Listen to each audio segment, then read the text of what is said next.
নমস্কার, গল্প সন্ধানীর আসরে সকলকে স্বাগত। আশা করি আপনারা সবাই ভালো আছেন, সুস্থ আছেন। আজকে গল্প পাঠে আসলে আমার নিবেদন রবীন্দ্রনাথ ঠাকুরের লেখা গল্প তারাপ্রসন্নের কীর্তি। আমার গল্প পাঠ যদি আপনাদের ভালো লাগে তাহলে একটা লাইক দেবেন, কমেন্ট করবেন, আপনার পরিচিতদের মধ্যে শেয়ার করবেন। আর আমার চ্যানেলে যারা নতুন তারা আমার চ্যানেলটা সাবস্ক্রাইব করে আমার সাথে থাকবেন। শুরু করছি আজকের গল্প, রবীন্দ্রনাথ ঠাকুরের লেখা গল্প তারাপ্রসন্নের কীর্তি। লেখক জাতির প্রকৃতি অনুসারে তারাপ্রসন্ন কিছু লাজুক এবং মুখচোরা ছিলেন। লোকের কাছে বাহির হইতে গেলে তাহার সর্বনাশ উপস্থিত হইত। ঘরে বসিয়া কলম চালাইয়া তাহার দৃষ্টিশক্তি ক্ষীণ, পিঠ একটু কুঁজা, সংসারের অভিজ্ঞতা অতি অল্প, লৌকিকতার বাঁধি বোল সকল সহজে তাহার মুখে আসিত না। এই জন্য গৃহতুর্কে বাহিরে তিনি আপনাকে কিছুতেই নিরাপদ মনে করিতেন না। লোকেও তাহাকে একটা অজবুক রকমের মনে করিত। লোকেরও দোষ দেওয়া যায় না। মনে করো, প্রথম পরিচয় একটি পরম ভদ্রলোক উচ্ছ্বসিত কণ্ঠে তারাপ্রসন্নকে বললেন, আরে মহাশয়, সেই সাক্ষাৎ হয়ে যে কি পর্যন্ত আনন্দ লাভ করা গেল তা এক মুখে বলিতে পারিনি। তারাপ্রসন্ন নিরুত্তর হইয়া নিজের দক্ষিণ করতল বিশেষ মনোযোগপূর্বক নিরীক্ষণ করিতে লাগিলেন।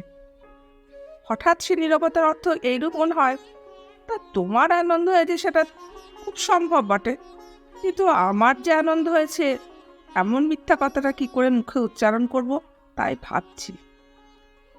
মধ্যাহ্নভোজে নিমন্ত্রণ করিয়া লক্ষ্যপতি গৃহস্বামী যখন সায়াহ্নের প্রাককালে পরিবেশন করিতে আরম্ভ করেন এবং মধ্যে মধ্যে বিনীত কাকুতি সহকারে ভোজ্য সামগ্রীর অকিঞ্চিত করত্ব সম্বন্ধে তারাপ্রসন্নকে সম্বোধনপূর্বক বলিতে থাকেন, কিছুই না, অতি সামান্য, দরিদ্রের খোঁজপুরা বিদুরের আয়োজন, মহাশয়কে কেবলই কষ্ট দেওয়া।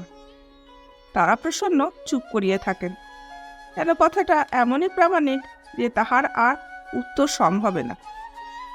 মধ্যে মধ্যে এমনও হয়, কোনো সুশীল ব্যক্তি যখন তারাপ্রসন্নকে সংবাদ দেয় যে তাহার মতো অগাধ পাণ্ডিত্য বর্তমানকালে দুর্লভ এবং সরস্বতী নিজের পদ্মাসন পরিত্যাগপূর্বক তারাপ্রসন্নের কণ্ঠাগ্রে বাসস্থান গ্রহণ করিয়াছেন, তখন তারাপ্রসন্ন তাহার তিলমাত্র প্রতিবাদ করেন না, যেন সত্য সত্যই সরস্বতী তাহার কণ্ঠরোধ করিয়া বসিয়া আছেন।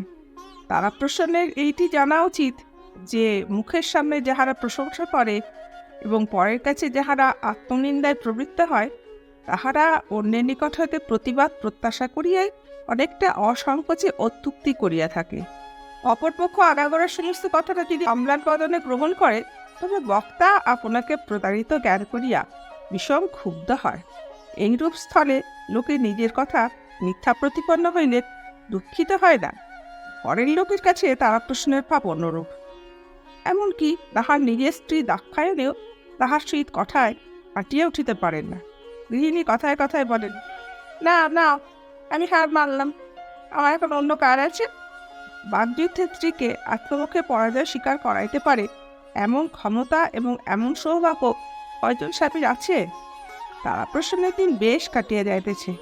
দাক্ষায়ণীর দৃঢ় বিশ্বাস, বিদ্যা বুদ্ধি ক্ষমতায় তাহার স্বামী সমতুল্য কেহ নাই, এবং সে কথা তিনি প্রকাশ করিয়া বলিতেও কুণ্ঠিত হইতেন না। শুনিয়া তারাপ্রসন্ন বলিতেন, তোমার একটি বই স্বামী নাই, তুলনা কাহার সহিত করিবে? শুনিয়া দাক্ষায়ণী ভারী রাগ করিতেন। দাক্ষায়ণী কেবল একটা এই মনস্তাপ ছিল যে তাহার স্বামীর অসাধারণ ক্ষমতা বাহিরে প্রকাশ হয় না। স্বামীর সে সম্বন্ধে কিছু মাত্র চেষ্টা নাই। তারাপ্রসন্ন যাহা লিখিতেন তাহা ছাপাইতেন না। অনুরোধ করিয়া দাক্ষায়ণী মাঝে মাঝে স্বামীর লেখা শুনিতেন। যতই না বুঝিতেন ততই আশ্চর্য হইয়া যাইতেন। তিনি কৃত্তিবাসের রামায়ণ, কাশিদাসের মহাভারত, কবি কঙ্কনচণ্ডী পড়িয়াছেন এবং কথকথাও শুনিয়াছেন।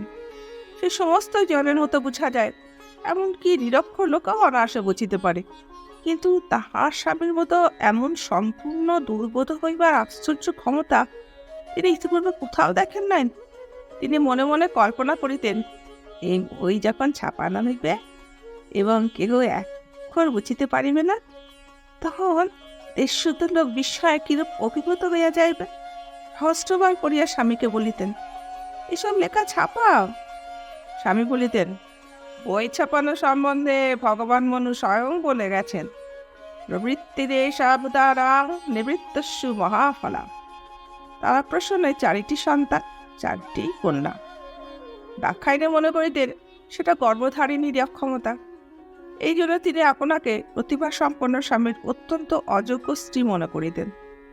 যে স্বামী কথায় কথায় এমন সকল দুরূহ গ্রন্থ রচনা করেন, তাহার স্ত্রীর গর্ভে কন্যা বইয়া সন্তান হয় না। স্ত্রীর পক্ষে এমন অপটুতার পরিচয় আর কি দিব। প্রথম কন্যাটি যখন পিতার বক্ষের কাজ পর্যন্ত বাড়িয়া উঠিল, তখন তারা প্রসন্নে নিশ্চিন্ত ভাব বুঝিয়া গেল। তখন তাহার স্মরণ হইল, একে একে 4টি কন্যারই বিবাহ দিতে হইবে এবং সেজন্য বিস্তর অর্থের প্রয়োজন। গৃহিণী অত্যন্ত নিশ্চিন্ত মুখে বললেন, তুমি যদি একবার একটুখানি মন দাও, তাহলে ভাবনা কিছুই নাই। তারা প্রসন্ন কিঞ্চিত ব্যগ্র হয়ে বললেন, সত্য নাকি? আচ্ছা বলো দেখি, কি করিতে হইবে? দাক্ষায়ণী সংশয় শূন্য নিরুদ্বিগ্নভাবে বললেন, কলিকাতায় চলো, তোমার বইগুলি ছাপা, 5 জন লোকে তোমাকে জানো, তারপরে দেখো দেখি টাকা আপ নিয়ে আসে কিনা। স্ত্রীর আশ্বাসে তারা প্রসন্নক্রমে আশ্বাস লাভ করিতে লাগলেন এবং মনে প্রত্যয় হইল, তিনি স্তর নাগাদ বসিয়া বসিয়া যত লিখিয়াছেন, তাহাতে পাড়াসুদ্ধ লোকের কন্যাদায় মোচন হইয়া যায়। এখন কলিকাতায় যাইবার সময় ভারী গোল পড়িয়া গেল। দাক্ষায়ণী তাহা নিরুপায় নিঃসহায় সযত্ন পালিত স্বামীটিকে কিছুতেই একলা ছাড়িয়া দিতে পারেন না। তাহাকে খাওয়াইয়া পড়াইয়া নিত্য নৈমিত্তিক কর্তব্য স্মরণ করাইয়া সংসারের বিবিধ উপদ্রব হইতে কে রক্ষা করিবে? কিন্তু অনভিজ্ঞ স্বামী ও অপরিচিত বিদেশে স্ত্রীকন্যা সঙ্গে করিয়া লইয়া যাইতে অত্যন্ত ভীত ও অসম্মত। অবশেষে দাক্ষায়ণী পাড়ার একটি চতুর লোককে স্বামীর নিত্য অভ্যাস সম্বন্ধে সহস্র উপদেশ দিয়া আপনার পদে নিযুক্ত করিয়া দিলেন এবং স্বামীকে অনেক মাথার দিব্য, অনেক মাদুলি তাগায় আচ্ছন্ন করিয়া বিদেশে রওনা করিয়া দিলেন এবং ঘরে আছাড় খাইয়া কাঁদিতে লাগিলেন। কলিকাতায় আসিয়া রামকৃষ্ণ তাহার চতুর্সঙ্গীর সাহায্যে বেদান্ত প্রভাকর প্রকাশ করিলেন। দাক্ষায়ণীর গহনা বন্ধক রাখিয়া যে কটি টাকা পাইয়াছিলেন, তাহার অধিকাংশই খরচ হইয়া গেল। বিক্রয়ের জন্য বাহির দোকানে এবং সমালোচনার জন্য দেশের ছোট বড় সমস্ত সম্পাদকের নিকট বেদান্ত প্রভাকর পাঠাইয়া দিলেন। ডাকযোগে গৃহিণীকেও একখানা বই রেজিস্ট্রি করিয়া পাঠাইলেন। আশঙ্কা ছিল পাছে ডাকওয়ালা পথের মধ্যে হইতে চুরি করিয়া লয়। গৃহিণী দিন ছাপার বইয়ের ওপরের পৃষ্ঠায় ছাপার অক্ষরে তাহার স্বামীর নাম দেখিলেন। সেদিন পাড়ার সকল মেয়েকে নিমন্ত্রণ করিয়া খাওয়াইলেন। যেখানে সকলে আসিয়া বসিবার কথা, সেইখানে বইটা ফেলিয়া রাখিলেন। সকলে আসিয়া বসিল, উচ্চস্বরে বলিলেন, মা, বইটা ওরা কে ফেলে রেখেছে? অন্নদা, বইটা দাও না ভাই, তুলে রাখি। উহাদের মধ্যে অন্নদা পড়িতে জানে, বইটা কুলুঙ্গির ওপর তুলিয়া রাখিলেন। মুহূর্ত পর একটা জিনিস বাড়িতে গিয়া ফেলিয়া দিলেন। তারপরে নিজের বড় মেয়েকে সম্বোধন করিয়া বলিলেন, শশী, বাবার বই পড়তে ইচ্ছে হয়েছে বুঝি? তা নে মা, পড় না। লজ্জা কি? বাবার বহির প্রতি শশীর কিছুমাত্র আগ্রহ ছিল না। কিছুক্ষণ পরে তাকে ভৎসনা করে বললেন, ছি মা, বাবার বই অমন করে নষ্ট করতে নেই। তোমার কমল দিদির হাতে দাও, উনি আলমারির মাথায় তুলে রাখবেন। বই যদি কিছুমাত্র চেতনা থাকিত, তাহলে সে একদিনের উৎপীড়নের বেদান্তের প্রাণান্ত পরিচ্ছেদ হইত। একে একে কাগজের সমালোচনা বাহির হইতে লাগিল। গৃহিণী যাহা ঠাউরাইয়াছিলেন, তাহা অনেকটা সত্য হইয়া দাঁড়াইল। গ্রন্থের এক অক্ষর বুঝিতে না পারিয়া দেশশুদ্ধ সমালোচক একেবারে বিহ্বল হইয়া উঠিল। সকলেই এক বাক্যে বলিল, এমন সারবান গ্রন্থ ইতিপূর্বে প্রকাশিত হয় নাই। যে সকল সমালোচক রেনল্ডসের লন্ডন রহস্যের বাংলা অনুবাদ ছাড়া আর কোনো বই স্পর্শ করিতে পারে না, তাহারা অত্যন্ত উৎসাহের সহিত লিখিল, দেশে ঝুড়ি ঝুড়ি নাটক নভেলের পরিবর্তে যদি এমন 2-1খানি গ্রন্থ মধ্যে মধ্যে বাহির হয়, তবে বঙ্গ সাহিত্য বাস্তবিকই পাঠ্য হয়। যে ব্যক্তি পুরুষানুক্রমে বেদান্তের নাম কখনো শুনে নাই, সেই কেবল লিখিল। তারা প্রসন্ন বাবুর সহিত সকল স্থানে আমাদের মতের মিল হয় নাই। ধারাভাববশত এ স্থলে তাহার উল্লেখ করিলাম না। কিন্তু মোটের উপরে গ্রন্থকারের সহিত আমাদের মতের অনেক ঐক্যই লক্ষিত হয়। কথাটা যদি সত্য হইত, তাহলে মোটের উপর গ্রন্থখানি পুড়াইয়া ফেলা উচিত ছিল। দেশে যেখানে যত লাইব্রেরি ছিল এবং ছিল না, তার সম্পাদকগণ মুদ্রার পরিবর্তে মুদ্রাঙ্কিত পত্রে তারাপ্রসন্নের গ্রন্থ ভিক্ষা করিয়া পাঠাইলেন। অনেকেই লিখিল, আপনার এই চিন্তাশীল গ্রন্থে দেশের একটি মহৎ অভাব দূর হইয়াছে। চিন্তাশীল গ্রন্থ কাহাকে বলে তারাপ্রসন্ন ঠিক বুঝিতে পারিলেন না, কিন্তু পুলকিত চিত্তে ঘর হইতে মাসুল দিয়া প্রত্যেক লাইব্রেরিতে বেদান্ত প্রভাকর পাঠাইয়া দিলেন। এইরূপে অজস্র স্তুতি বাক্যে তারাপ্রসাদ যখন অতিমাত্র উৎফুল্ল হইয়া উঠিয়াছেন, এমন সময় পত্র পাইলেন দাক্ষায়ণীর পঞ্চম সন্তান সম্ভাবনা অতি নিকটবর্তী হইয়াছে। তখন রক্ষকটিকে সঙ্গে করিয়া অর্থ সংগ্রহের জন্য দোকানে গিয়া উপস্থিত হইলেন।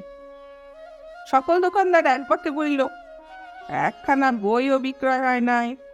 কেবল এক জায়গায় শুনিলেন মফস্বল হইতে কে একজন তাহার এক বই চাহিয়া পাঠাইয়াছিল এবং তাহাকে ভ্যালু পেমেন্টে পাঠানোও হইয়াছিল, কিন্তু বই ফেরত আসিয়াছে, কেহ গ্রহণ করে নাই। দোকানদারকে তাহার মাসুল দামে দিতে হইয়াছে। সেই জন্য সে বিষম আক্রোশে গ্রন্থকারের সমস্ত বই তখনই তাহাকে প্রত্যার্পণ করিতে উদ্যত হইল। গ্রন্থকার বাসায় ফিরিয়া আসিয়া অনেক ভাবিলেন, কিন্তু কিছুই বুঝিয়া উঠিতে পারিলেন না। তাহার চিন্তা সেই গ্রন্থ সম্বন্ধে যতই চিন্তা করিলেন, ততই অধিকতর উদ্বিগ্ন হইয়া উঠিতে লাগিলেন। অবশেষে যে কয়েকটি টাকা অবশিষ্ট ছিল, তাহাই অবলম্বন করিয়া অবিলম্বে গৃহাভিমুখে যাত্রা করিলেন। তারাপ্রসন্ন গৃহিণীর নিকট আসিয়া অত্যন্ত আড়ম্বরের সহিত প্রফুল্লতা প্রকাশ করিলেন। দাক্ষায়ণী শুভ সংবাদের জন্য সহাস্যমুখে প্রতীক্ষা করিয়া রহিলেন। তখন তারাপ্রসন্ন একখানি গৌরবার্তাবহ আনিয়া গৃহিণীর ক্রোড়ে মিলিয়া দিলেন।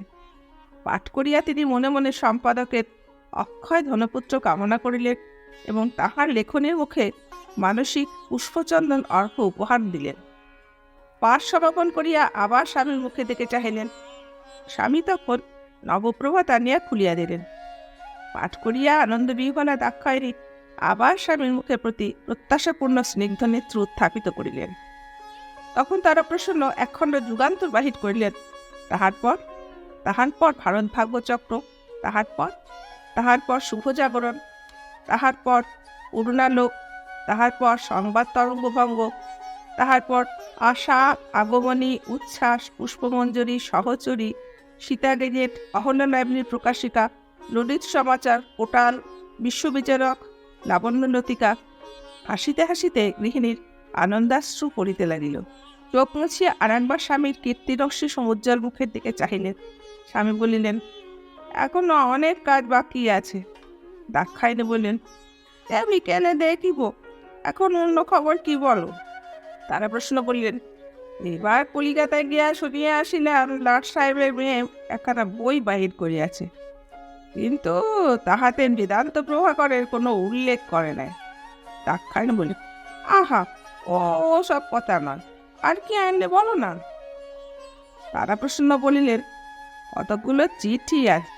তখন দাক্ষায়ণী স্পষ্ট করে বলিলেন, টাকা কত আনলে? তারাপ্রসন্ন বলিলেন, বিধুভূষণের কাছে 5 টাকা হাওলাত করে এনেছি। অবশেষে দাক্ষায়ণী যখন সমস্ত বৃত্তান্ত শুনিলেন, তখন পৃথিবীর সাধুতা সম্বন্ধে তাহার সমস্ত বিশ্বাস বিপর্যস্ত হইয়া গেল। নিশ্চয় দোকানদারেরা তাহার স্বামীকে ঠকাইয়াছে এবং বাংলাদেশের সমস্ত ক্রেতা ষড়যন্ত্র করিয়া দোকানদারদের ঠকাইয়াছে।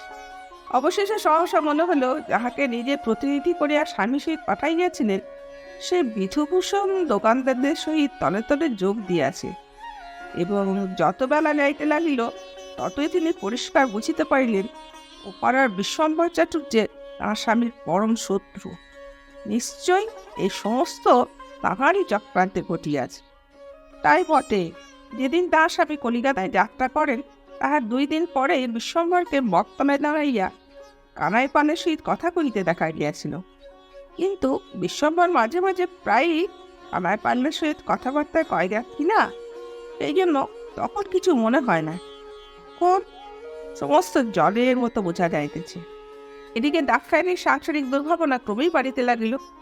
যখন অর্থ সংগ্রহের এই একমাত্র সহজ উপায় নিষ্ফল হইল, তখন আপনার কন্যাপ্রসবের অপরাধ তাহাকে চতুর্গুণ দগ্ধ করিতে লাগিল। বিশ্বম্ভর বিধুভূষণ অথবা বাংলাদেশের অধিবাসীদিগকে এই অপরাধের জন্য দায়ী করিতে পারিলেন না। সমস্ত একলা নিজের স্কন্ধে তুলিয়া লইতে হইল। কেবল যে মেয়েরা জন্মিয়াছে এবং জন্মিবে তাহাদিগকেও কিঞ্চিৎ কিঞ্চিৎ অংশ দিলেন। অহরাত্র মুহূর্তের জন্য তাহার মনে আর শান্তি রহিল না। আসন্ন প্রসবকালে দাক্ষায়ণীর শারীরিক অবস্থা এমন হইল যে সকলের বিশেষ আশঙ্কার কারণ হইয়া দাঁড়াইল। নিরুপায় তারাপ্রসন্ন পাগলের মতো হইয়া বিশ্বম্ভরের কাছে গিয়া বলিল, দাদা, আমার এই খান 50 বই বাঁধা রেখে যদি কিছু টাকা দাও, আমি শহরেতে ভালো দায় জানাই। বিশ্বম্ভর বলিল, ভাই, সেজন্য ভাবনা নাই, টাকা যাহা লাগে আমি দিব, তুমি বই লইয়া যাও।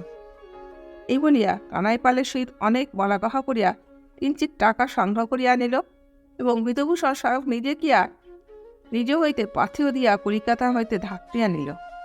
দাক্ষায়ণী কি মনে করিয়া স্বামীকে ঘরে ডাকাইয়া নিলেন এবং মাথার দিব্য করিয়া বলিলেন, যখনই তোমার সেই বেদনার উপক্রম হইবে, স্বপ্নলব্ধ ঔষধটা খাইতে ভুলিও না, আর সে সন্ন্যাসীর মাদুলিটা কখনো ভুলিয়া রাখিও না।